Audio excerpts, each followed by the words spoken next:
de ce débat pour attirer l'attention de tous. Je pense que attirer l'attention, en fait, c'est pas très utile dans la mesure où tout le monde l'a certainement en tête, mais en tout cas, souligner une fois de plus la difficulté dans laquelle sont nos EHPAD publics. Nos EHPAD publics souffrent. Nous sommes aujourd'hui dans une situation où on comprend pourquoi les autorités de tutelle, dont le département, ne souhaitent pas autoriser l'augmentation des tarifs, mais en même temps, cet effet de ciseau devient redoutable avec une hausse des coûts de fonctionnement terriblissime, et donc ça va amener des situations complexes. Il y a des endroits où les communes auront peut-être un peu les moyens de pallier des insuffisances de dotation. Ce ne sera pas le cas partout.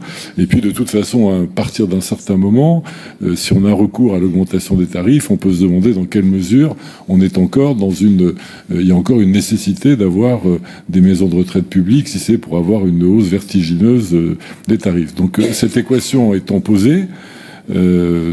plusieurs autorités de tutelle doivent y répondre. Alors, je vous entends penser très fort, bien entendu, à l'État, mais la question est posée au département parce que nous sommes là sur une, je dirais, une responsabilité vraiment de base du département. Si le département ne s'occupe pas correctement des maisons de retraite publiques, des EHPAD publics, qui s'en occupera? Donc c'est une question ouverte. Hein. C'est pas, faut pas entendre mon propos comme une critique facile à faire par temps de crise, etc. Mais je veux dire, c'est une question ouverte.